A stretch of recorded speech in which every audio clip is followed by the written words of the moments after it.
Hey everybody, how are you? I am super excited today because we have a guest.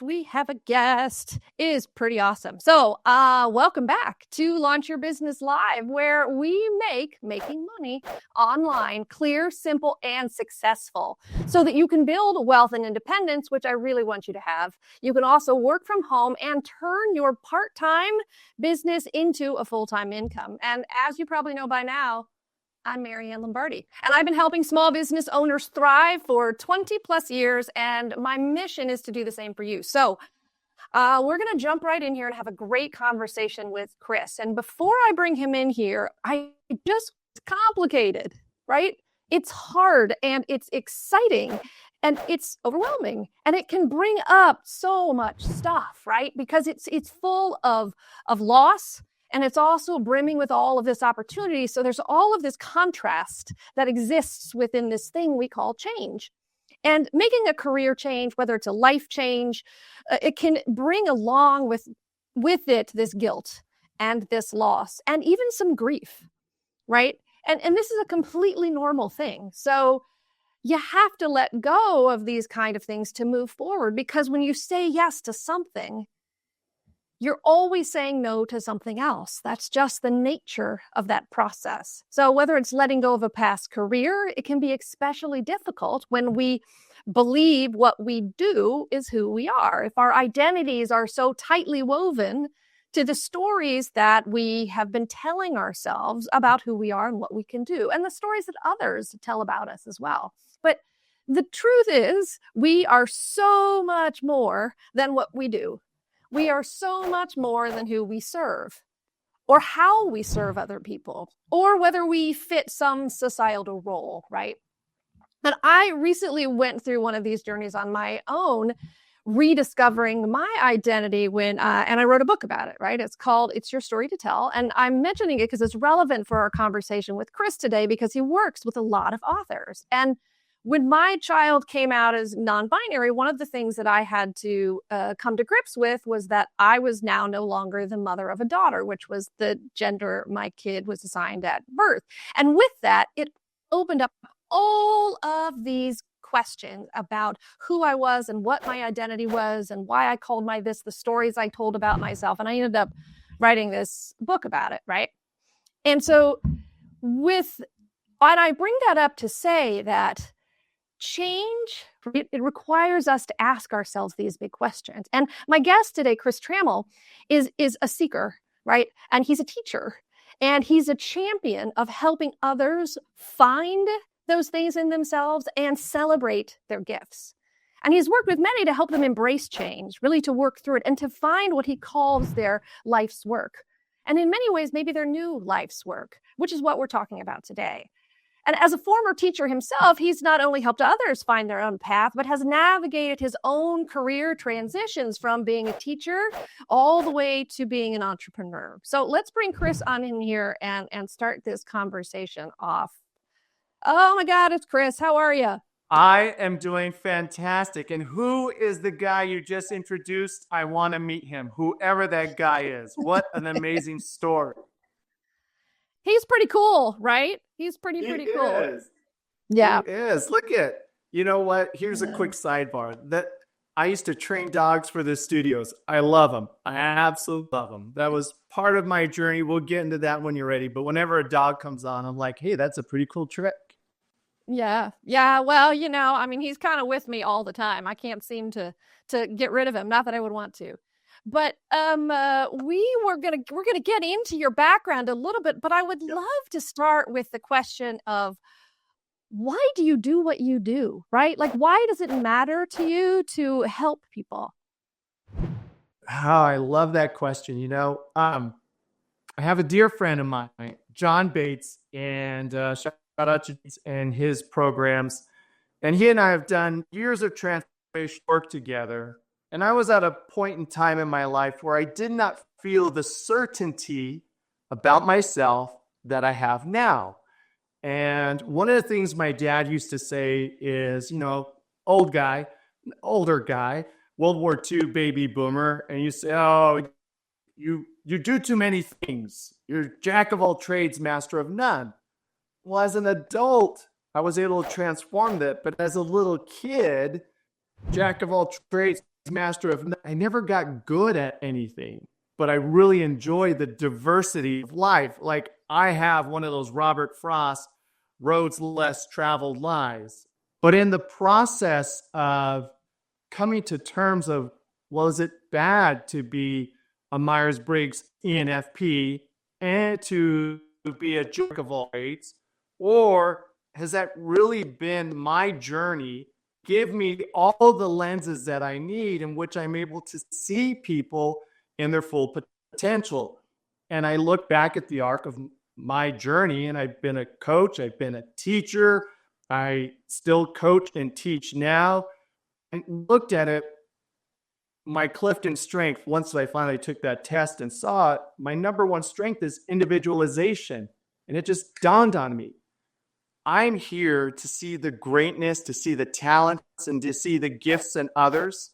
I'm super equipped for doing that. My life journey has been about that, which is to really lift others, to get their light to shine out in the world. And once I learned to own that, then why I do this is because I'm lit up when others are lit up, living their life purpose, their life work out into the world. So a circuitous answer to arrive to everybody's got a gift, they got a talent, and they got a light to shine. And when they shine, they set others free to shine as well. Yeah, I think that's really powerful because often the work that we're doing to support other people in so many ways gives back to us, tenfold, right? Because we get to see that change in others. We get to see that transformation. We get to participate in that to us in ways that are just truly powerful. Yes. And I think that's when we, I think it's Gandhi that, I'm going to mess it up a little bit, but says to know God is to be in the service of others. And it really is to know your highest purpose is to be out in the world doing something. Like I tell life work, you could declare something, but don't exist as that which you declare until you take it out into the world and start exercising it. And people begin to see you and hear you and trust you as that. And that's where, to answer your question or to illuminate on the question, that's the gift that I get, right? Like I feel seen and heard when I'm having others feel seen and heard and gifted and talented. Yeah, that's a really beautiful way to look at that. I know that you have a background as a teacher. I mean, you teach, right? But you also have a background formally as a teacher. Can you, one, tell us a little bit about what you enjoyed about being a teacher, and then what had you make the shift out from that formal teaching profession? Yeah, absolutely. So I started teaching at Youth Cruise. I was the research lab assistant at Law Marine Lab, Go Banana Slugs. And whenever they had the high school field trip days to the Marine Lab, I was the kid, the student that led them around the Marine Laboratory. And I would say, here's the invertebrates, here's the vertebrates, here's the elephant seals, here's this, this, and this. So I really enjoyed that part of leading the science field trip days. And then came the opportunity later on where a track and field position opened up, and I was a decathlete, and I ran track and field throughout high school and into college. And it opened up at a high school, and they knew I had a science background, so they said, do you want to be a substitute teacher? And I said, I'd love to be a substitute teacher for science. And that then led me into finally applying to the Los Angeles Zoo High School, where the two directors said, hey, we think you'd be a good fit for us.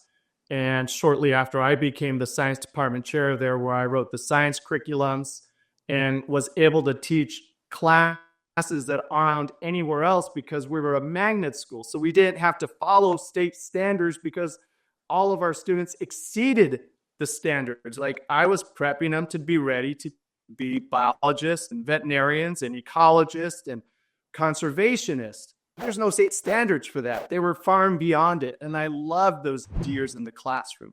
So that's how I made it there. And then finally, we had an extraordinary principal who, when he was ready to retire, and he said, if you're young enough to take what you know and to go else, the winds of change that hit public school, go do that. And I thought, okay, if the advocate for us is leaving, saying, go do something else, I called up my colleagues who I used to coach with, and they said, yeah, we need someone to do the sales. So I went on to do sales for Nike and Under Armour in Southern California and helped to build a territory for co-branding schools, colleges, and executives inside of the Nike and Under Armour brand.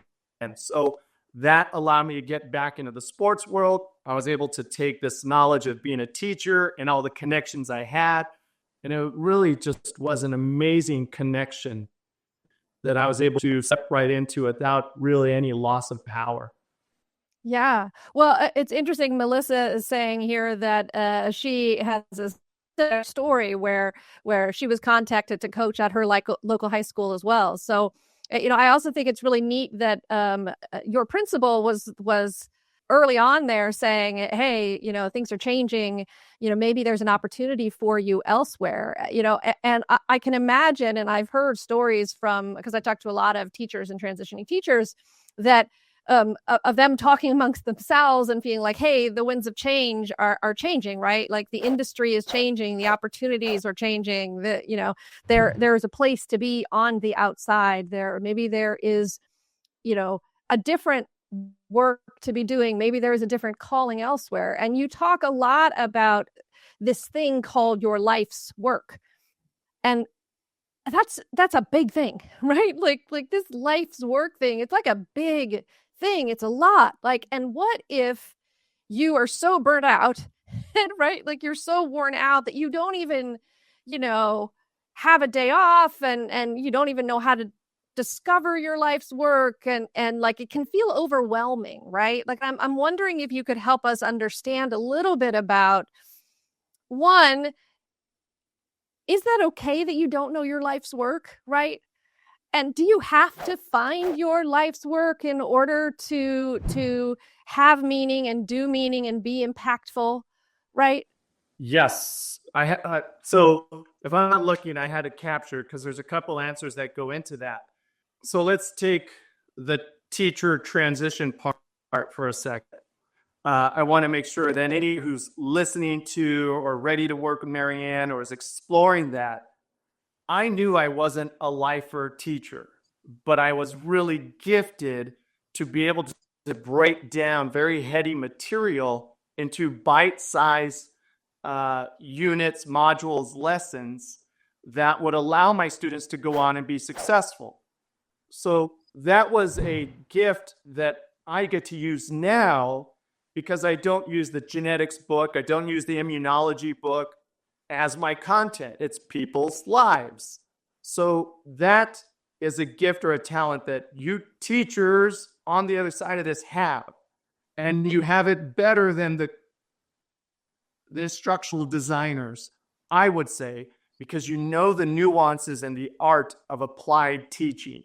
I think that's one of the missing. I think instructional designers are fantastic, but the application of the art of teaching, to be able to get the energy from your people and to watch eyes open up or energy pull back from you, that's what makes a really engaging, great instructor. So on that part, it was a talent that I didn't know I was going to use. Now let's bring in the life work part. I loved being that teacher who taught by day because I'm a complete science nerd and you haven't even asked me about that yet, and that's great. Someday we're going to walk the mall together and I'll be that guy that reads every single sign in front of the dinosaurs like I don't know it. Like, my wife grabs me by the little bit of hair I still have and says, come on, let's go. I loved my science. And then I loved when the 3:00 bell rang and I got to go coach. And I say I had to create podium moments in people's lives, whether it was on the track or it was inside the classroom. And watching students walk across the stage was no different for me than watching an athlete step on the podium. And I kept seeing people winning in life. And then the last part is when the pandemic hit, to really reach how life work showed up, is I had an extraordinary pastor. And I would say, hey, pastor, come on, let's just have you go online. No, Chris, this is prior to the pandemic. No, Chris, I love it. People show up on Sundays, I'm good. Pastor, come on, you're so good. Let's just put you online and do some online marketing. No, Chris, pandemic hits. Chris, what do I need to do to go online? Right? And so now this rush comes up. But the gift that I was given by this pastor and other colleagues of his was they were a single message. And that message, however we express the divine in us, is do good, be good, leave good, right?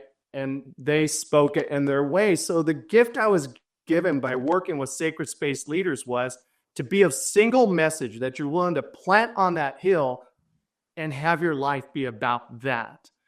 And I got to see that with the founders of the program that I taught for. They single gift. They were both enthusiastic about science and wanted to transform how zoos and communities and students all came together. And that's what created the Zoo Magnet. I took that, evolved that further, and then in retrospect, I got to look back and see life work really is about committing to one thing, putting your flag down, and just delivering that as the expert on it, as the thought leader on it. And, distractions are going to come up, but it's like that one thing. This is what I'm going to lean into. And for me, it's that ability to pull for people's life work. What's possible when you live from a life work context?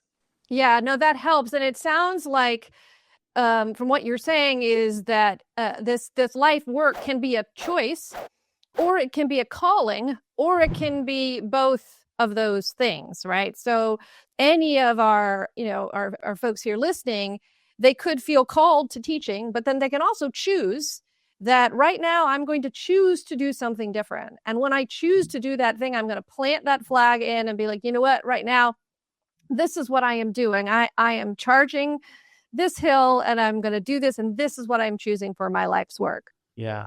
Maryann, you and I create something that is found in classrooms. We create laboratories where people have the permission to do things wrong.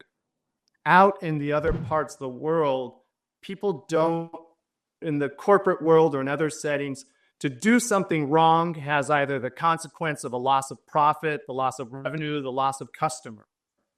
When they work with individuals like yourself and I, we give them the permission to grok through the imperfections, to be okay with the lab of learning. And, that's where I think we start to peel away all these layers that allows the emergence of that single message to come through. But most of the time, people don't have permissions in the corporate world to, have that self-autonomy, that self-declaration. It's follow the corporate road, line, marching order, or however we describe that. Yeah, and it's it is such a beautiful thing to be able to know that you have that opportunity to discover, right? Because that's what you're talking about. You're talking about discovery, and in many ways, our lives are that lab. And then they should be seen as that lab, right? Like we don't have to know everything all at the same time. We don't have to do everything right. We don't have to do everything now, but we can live in this lab that is our life and try different things and explore new stuff and choose that this is going to be our life's work until we choose something else. You use one of the powerful words that I coach with and that I've learned through the work of transformation. And it's not decision, which is rooted inside, siblicide, fratricide, all the sides meaning to kill something off, but it's choice.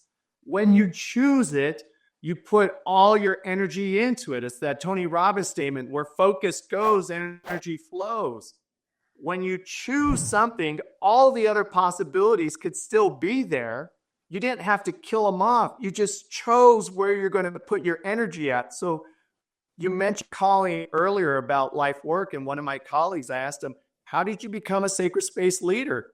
And he said, well, I heard the calling and I answered it. And much, you know, shout out to Joseph Campbell, Pathways to Bliss.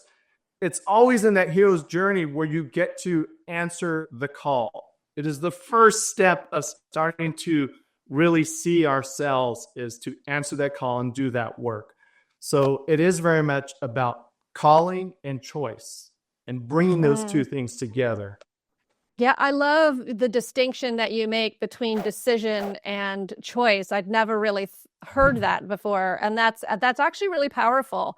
So I'm so happy that you mentioned that. I'm curious, when it comes to working with the clients that you've had, sort of what are the biggest challenges that you see that clients have in navigating that change or navigating making a choice? Great. Okay, so the challenge of choice is inside of well, there's a couple.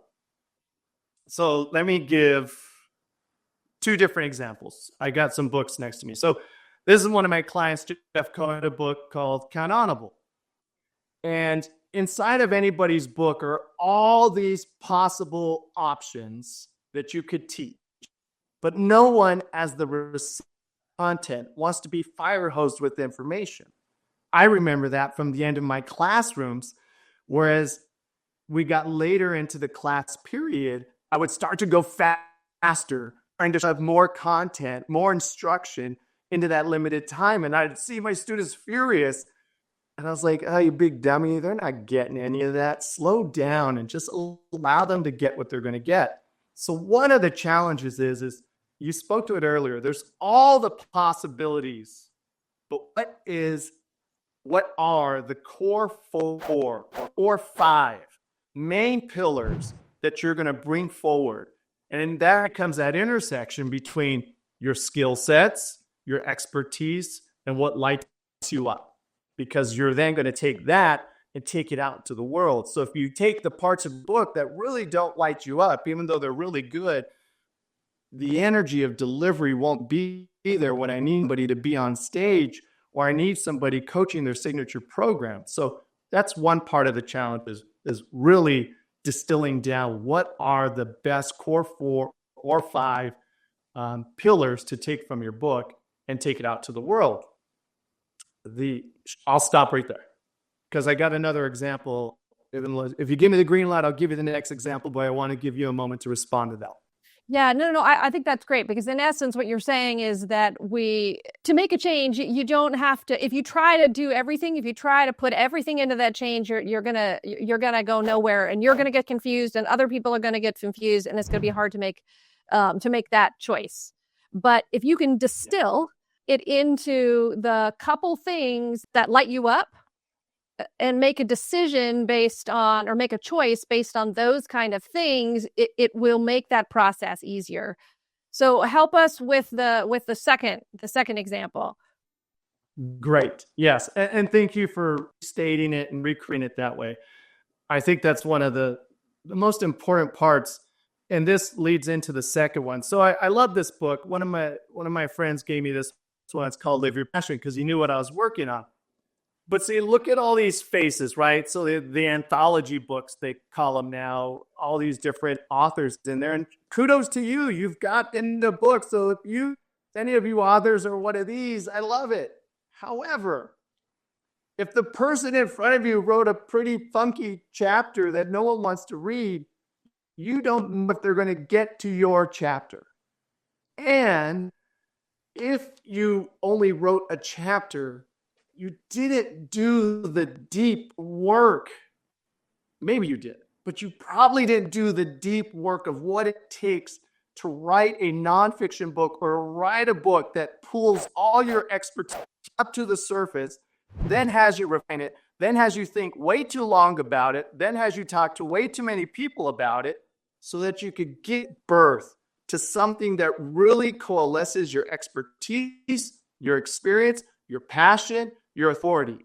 So I see a lot of these anthology authors, they throw their hat out there, but then kind of left like, now what? I have to work them backwards. Like, okay, well, what did you want when you jumped into that? Hey, for $2,000, you could be part of this anthology book and it'll become a Amazon bestseller, and you can have bestseller next to your name and you'll have all these things. Absolutely. You did that, but you skipped so far in the race of what you build. You're missing a foundation there. And that's where I often have to come in, work people backwards. That's another challenge that I experienced with that type of author. Yeah, no, that makes sense. So for our transitioning teachers, sometimes I think the backwardness of that is true because they've spent so much time and so much effort and commitment into the career that they have been doing that they have to let that go. Right? Yeah. They have to let all of that go to jump into something that is brand new, to make a change that is brand new. So the flip sides of those are absolutely challenging, either jumping into something and not having done the deep work in order to understand the value and the meaning of the thing that you're going into, but also the risk of jumping out of something that you have done the deep work into something that you're like, well, here we go. We're going to try to swim and see what happens. Yeah, absolutely. And my invitation to those teachers right there, because I love your tagline, create part-time work that creates full-time revenue. And I wish I had met you when I was a teacher. And if I didn't get your tagline perfect, I apologize. But it's in that zone, if I remember correctly, right? Yes. I remember a science consultant came in one day. One of these state science consultants came in. It was so pull your teeth out boring. Now, teachers are also very difficult. I mean, we're as bad as our students when we're having our professional development days. We don't listen out in front of us. It happens sometimes, right? Sorry, teachers. I remember those days. We're correcting papers when someone's trying to talk to us, and we wonder why students don't listen to us the same way. However, I thought when I heard this consulting, why didn't I get into consulting sooner? As soon as I had like a really good foundation for what I was teaching, and I started being one of the teachers, and I was a new teacher trainer. I just didn't know that I could take my skill sets, package it up, leave a district, and then back to the district, my services as a consultant, which would have been 3 to 4 times the amount of money that I was getting paid as a teacher. I didn't see that. So if any of you are out there and you're wondering what to package with Maryann, think about that one. Yeah. No, I think you're absolutely right. And I think that too often teachers don't quite understand the richness of experience that they have that can be packaged into something that is quite profitable, because in some ways they only see themselves as this thing that is a teacher, which is the teacher does 852 things that are challenging, difficult, amazing, and can easily be packaged into things that are profitable. And what's one of the many reasons I love working with them, because of the richness of all of that, right? Like, you don't have to go make something up. You don't have to go find something. It's all sitting right there, right? Like, it's just sitting right there in the things that they do. It's just helping them find what's the one they like to do. And I'm curious, for you, when does guilt fit into this conversation? Because I've been having all of these conversations with teachers, and it's been really moving listening to how often there is this guilt that they have, and they keep expressing about leaving their students, right? Or leaving the commitment that they made, or leaving, one thing to go to the other. And I'm curious whether or not you've navigated that at all with your clients. With clients, let me think. Who experiences guilt? I haven't seen guilt with my clients. How I see, let's break apart guilt. So I'll talk about mine, and that might lead us into, when I left teaching, there was an experience of, what do I do next? Like, thank you. Now it's started to come through. I think our identity when we stop creating who we are as a possibility, we stop creating the invented life and we start to live the default life, which could be the career of a teacher. It could be anything, right? The default life is what we clock into and what clock out of. When we become that fish in that water, we forget that we are that fish in that water and we choose what we're going to do next. When I left that, I saw that part of my identity was to be a teacher because I also love science so much.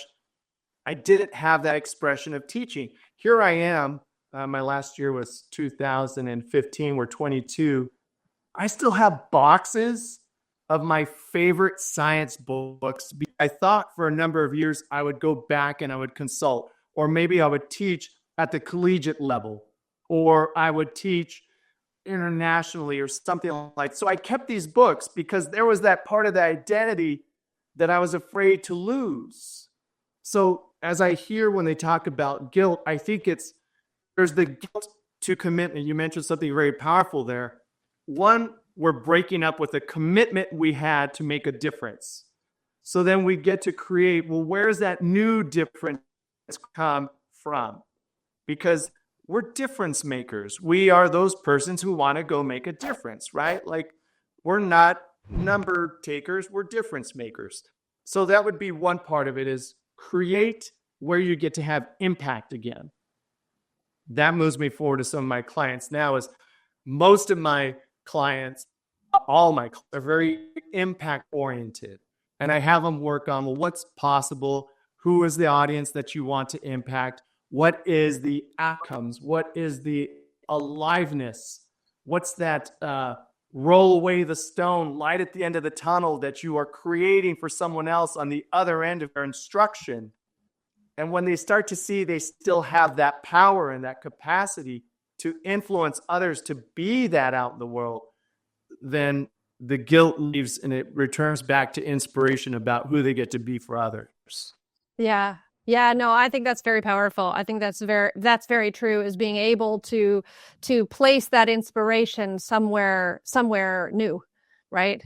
Somewhere more forward thinking. And I also think that not unlike parenting, right? Like when you have your child who doesn't want you to do something because it's going to take you away from them. Like, I know in my experience, especially as a single parent, right? Like, there are things I couldn't do with my kid. There's times I couldn't be there. There, like, that kind of stuff. And there was an enormous amount of guilt around that. But at the same point in time, they were all these wonderful opportunities to have conversations with my kid about, well, hey, look, this is really important to me, right? Like, the thing I am doing, and let me tell you why, and let me come back and share this experience that I had, and you get to come back and tell me about the experience you had, and we get to have this whole other like interaction and exchange about sharing something, even if we weren't there, because that requires us to talk to each other. It requires us to paint the picture for each other of the things that we weren't there for, right? Like, and in its own way, it became its own little adventure, right? Like, and so I think that there's an opportunity to have conversations with the kids we teach,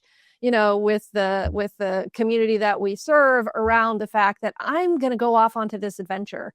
And if we stay connected, you can still share your adventure and I can share my adventure.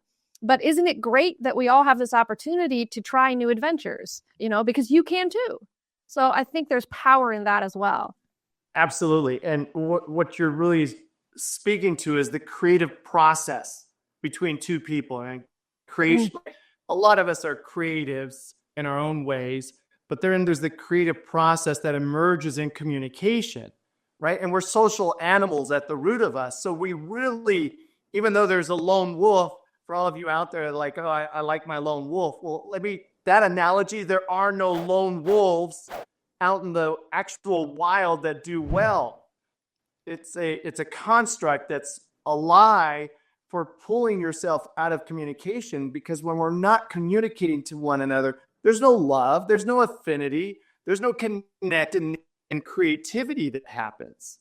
And so as you talk about whether it's our students, our children, we get to create with others, and in the world of metaphysics, it's like that, come on to me as a little child. right? How do I receive you? Come onto me as a little child. The kid, the person who would play, the little kid who was kind to others, the little kid who could create with ideas and had this boundless energy. Like, hey, bring that back. That's what's going to light you up in the world. But over time, we get into this, and then we try and wonder why life looks like that. Like that. Yeah. No, I think that's so true. So how can people connect with you? What's the best way for them to engage with you and share with you and learn more about, all the wonderful things that you do? Awesome. Thank you for asking. One of the easiest ways is in my name, you see www.theauthorlaunchpad.com. So if you or a colleague is an author or a speaker, and they're like, what do I do next? Please reach out to me. First, reach out to Maryann. Let's first reach out to Maryann. She's going to guide you. And then if she thinks you're best fit, she'll send you my way. And the second way is ChrisTrammellCoaching.com, because I also do a lot of performance coaching. I do communication coaching. I write curriculums for people. I have an extraordinary talent for in the back of the room and watching people's performance out in front, and no one can see their own eyebrows. But you need someone keeping track of what you're doing and how you're doing it, how effective you are, whatever you think you're being effective or ineffective at. So www.ChrisTrammellCoaching, or you could just go to theauthorlaunchpad.com. And I would love to be able to connect with you there. If you are an author, if you are a speaker, if you are looking to turn that work into a coaching business, into a profitable enterprise, into real great opportunity, Chris is the guy to go to. He is the guy who can get that done for you. He can help you really package this work that you have been doing around speaking and writing into something that extends that work much further than just a book, because it doesn't end with the book, right? The book is a platform. That book is it is a leverage point. It is a pivot point. It is a thing that can take you somewhere far beyond that. So if you've ever been interested in writing a book, and you're like working on that book, make sure you connect with Chris, because once that book is done, he's the man who's going to help you get that across to the next stage, to the next level of that. So please seek him out and connect with him and make a new friend, because it's easy to make friends with Chris, because it just is. So any final thoughts for our community? Any one thing that you can leave them with to help them with the transition and navigate the change that's coming? Just one thing they can do? Okay. Am I talking to the teachers of the group? Yes. Or am I talking? Okay, great. Yes. All right. You have a gift, you have a talent, and you have an expertise. And as you look at bringing those together, I want you to remember this one thing, talking to you teachers watching this now or in the future. As best as I've come to understand it, we're all little kids living in adult bodies, navigating an adult world. And you're great with kids already. And if you could take that same, attaboy, you're doing great. Here's your gold sticker. Here's talking into the front of the room, and translate it to the adults that are out there. Trust me, everybody wants to be seen. They want to be heard. They want to be loved, and they want to be acknowledged. And if you could package that through Maryann's programs or through your own delivery of program, I promise you, you'll be super successful. Okay? Use that front of the room talent that you have, put it together, and go out and keep impacting lives.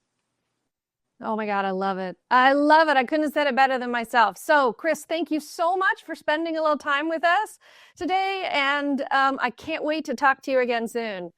Thank you so much, Maryann. I'm grateful. Thank you for all of your audience that's here, and for everybody in the Washington, D.C. area. Hello. I'll see you on the mall someday soon. All right. Have a good night.